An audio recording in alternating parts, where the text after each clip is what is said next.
সন্ধেবেলা আজ বেরোলাম, যেরকম মাঝে মাঝেই আমি বেরোই, আর বেরিয়েই আমি প্রথম যেখানে যাই সেটা হচ্ছে করুণাময়ী কালীমাতার মন্দির, মাকে দর্শন করতে। খুব ভালো করে মাকে দর্শন করলাম, তারপরেই হাঁটতে হাঁটতে চলে গেলাম।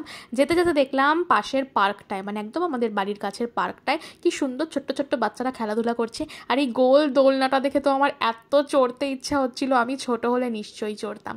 তো আমি আর মা একটা সুন্দর সিট পেয়েছিলাম, সেখানেই বসেছিলাম, আর বসে বসে মনোরম পরিবেশ এনজয় করছিলাম। দেখলাম কত রঙ্গন ফুল ফুটেছে আর এত সুন্দর লাগছিল দেখতে, ভাইব্রেন্ট কালারফুল।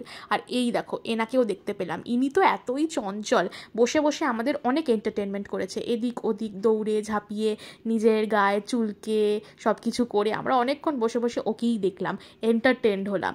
তারপর আমি উঠেছিলাম একটু স্লিপে, দেখো কি সুন্দর হাওয়া দিচ্ছে, পিছনটা দেখলে তোমরা বুঝতে পারবে।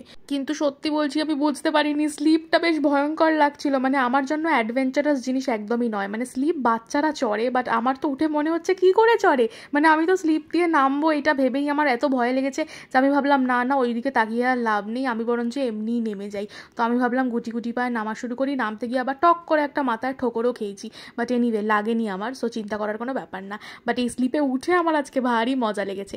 তো সেখান থেকে তারপর বেরিয়ে আমি আর মা আবার চলে গেছিলাম বাজারে, কারণ আমাদের কিছু কেনাকাটা করার ছিল। কেনাকাটা বলতে রাতের ডিনারের জন্যই কিছু জিনিসপত্র কিনবো ভেবেছিলাম। তো গেছিলাম মিষ্টির দোকানে, কারণ অনেকদিন মিষ্টি খাই না, তো ইচ্ছা হচ্ছিল, তাই জন্য নিজের পছন্দ মতো কিছু মিষ্টি কিনলাম। আর ঢুকেছিলাম হচ্ছে এই ফাস্ট ফুড সেন্টারটা, এইসব আমরা কিনিনি, আমরা কিনেছিলাম রুমালি রুটি, সাথে নিয়েছিলাম আরও একটা জিনিস, সেটা তোমরা দেখতে পাবে আমার what I it in a day ভিডিওতে। তারপর গেছিলাম একটা দোকানে, কারণ আমার দরকার ছিল কিছু পেন্স, বাট এই চকলেটসগুলো দেখে ভীষণ কিনতে ইচ্ছা করছিল, বাট ওইদিকে আর তাকাইনি, আমার যা দরকার ছিল পেন, সেটা কিনে চললাম বাড়ি।